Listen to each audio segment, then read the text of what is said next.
Hey everyone, welcome to another weekly dose of Dota 2 weekly news. Let's get right into it. First off, Star Ladder Imba TV announces they will be the next tournament and it will be back in Ukraine from March 5th to the 8th. The qualifiers will be on February 14th through the 15th.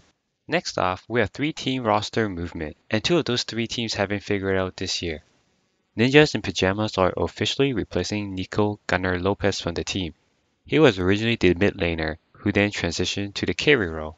Peter PPD Dagger said, the team will once again go back to trying out new players. Moving forward for NIP Dota 2, we will be playing in the European region and we will be holding tryouts with potential carry players to replace Gunnar.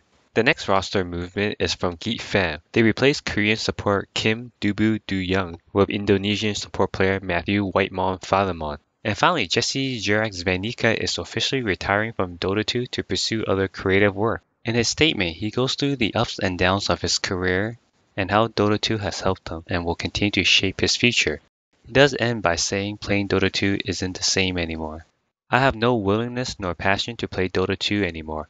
I have trouble fitting myself into my competitor's shoes, he said. For me, the decision to pursue another direction is clear, and I have no doubts about it. He's not the only one. Sebastian Seb Devs is also moving away from the game and moving on to a support role for the entire OG organization. I feel like it's time for me to find ways to give back, he said. I want to help players achieve their dreams and find the success I believe they rightfully deserve. And one last OG news. Anathan Anafam will be taking the entire season off. Expect Geek Fam, NIP, and OG to make a splash in the next qualifiers.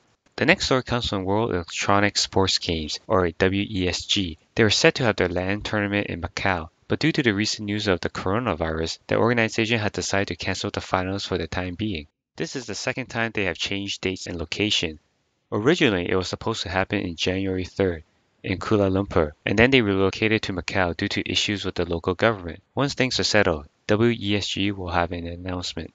Now onto the Leipzig Major, DreamLeague Season 13. We can't say we're surprised anymore, can we? Of course we can. Even after the group stages, the best teams aren't always the best. On day 1 of the playoffs, DreamLeague said goodbye to 4 teams, and 2 teams found themselves in the lower bracket. One of the top matches to see was right at the start, and it did not disappoint. Evil Geniuses did edge out Team Nigma, and it went all 3 games, and they gave fans exciting games to watch. The other series saw 2 Chinese teams fight against each other, and we finally saw Vici Gaming playing top form again, as they knocked Invictus Gaming to the lower bracket. The lower bracket saw 2 South American teams against each other, 2 Southeast Asian teams against each other, and then we saw the fan favorite teams. Beast Coast continued a strong performance and knocked out Pain Gaming. Team Aster knocked out KS Esports Club. Then in the Battle C, we saw the last major champion TNC Predator knock out Reality Rift. And then came the final match between Team Liquid and Virtus Pro. This game gave fans a huge reason to never give up even when it's 2 versus 5. Tommy Taiga Lee played an unbelievable Dark Willow that was able to fend off Virtus Pro and turn a sure defeat into an improbable victory. They're doing it! Look at them go, and that's just gonna be a dead enchantress. What in the world just happened? Oh my god! No one has Spyback on the side of Virtus Pro. Taiga and Foxy, the dynamic duo, Quaifa, he's back up. They're just going for it. Oh my god. I literally turned on the lights. I moved away from the screen. GG, that's it. Yeah, look at them. I would scream and jumping up. They did it. The Mad Lads. Day 2 was more incredible Dota. Team Secret and fans alike got scared when Team Secret lost Game 1 and almost lost Game 2, until Yazzie Yapsar Jardat went for a Hail Mary play and it turned a defeat into a victory. Team Secret dominated Game 3 and took the series 2-1 against Fnatic.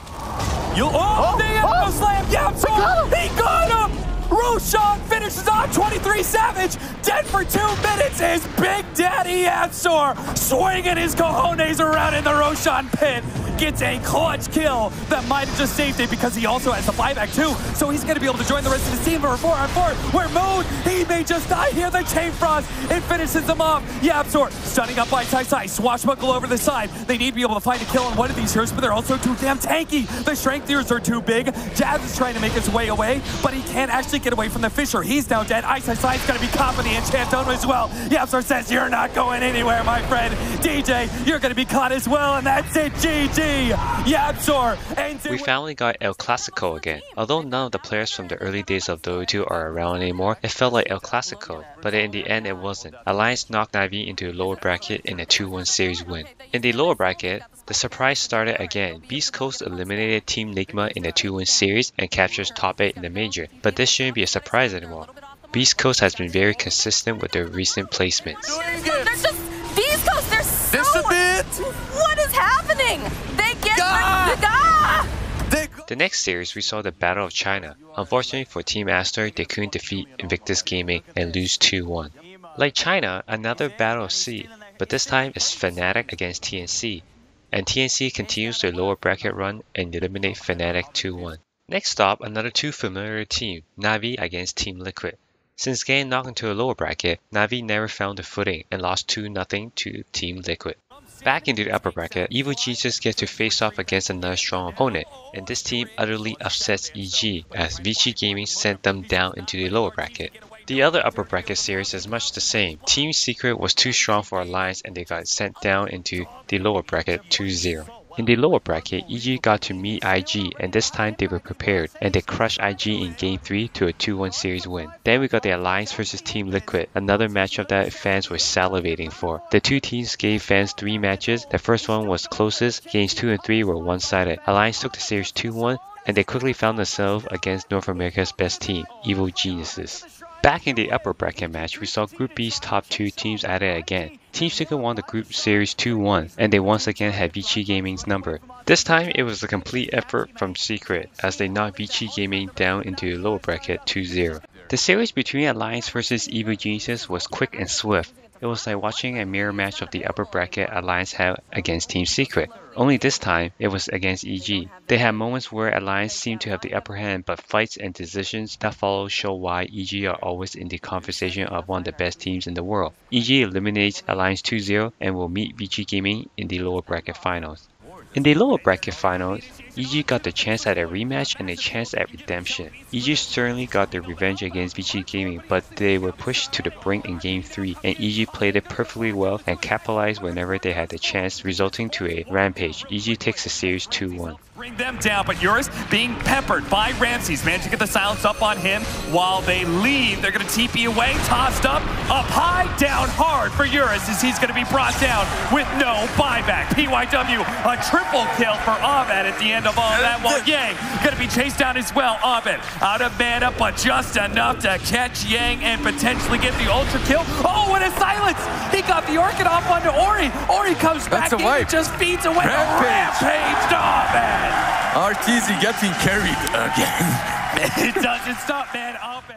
In the grand finals, we have 2 titans facing off. We got a spectacular 5-game set. It was like a tug of war between the two. When they had the lead, they weren't always, since one fight can change the tie for either of the team. In the end, the best team of the tournament was Secret. They were down 2-1 and came back to win 3-2. And in Game 5, they dominated Evil Geniuses and withered them away till they called GG. Anything for this OD, there isn't. It's a triple kill Phoenicia, and the fight's not over yet. YapzOr setting up Phoenicia to step across, hold down another, triple fall, ultra kill Phoenicia, and look at the He's going for the back He's line. got V-post deep as well. Another root, another hold down, fly will perch it on Phoenicia. He's diving on, rampage for the V-post. He wants more. He wants the double. He surrounds Ramsey, rooted up. Buybacks are coming out. Can they do anything to save him? They'll force him back. Now he'll turn. As soon as the major was over, Icefall dropped patch 7.24. Here's the biggest changes at a glance. Shrines are now removed. Heroes now have a dedicated neutral item slot and only one neutral item can be equipped on the hero. They also added a dedicated spot for neutral items in the fountain. They also removed all GPN talents. Some of those talents got changed to damage. One of them, like Disruptor, became Kinetic Field, granting True Sight. Couriers can no longer use items at 25 or plant wards. And wards cannot be killed by Quelling Blade or Tangos, but they did grant bonus range for melee heroes when attacking wards.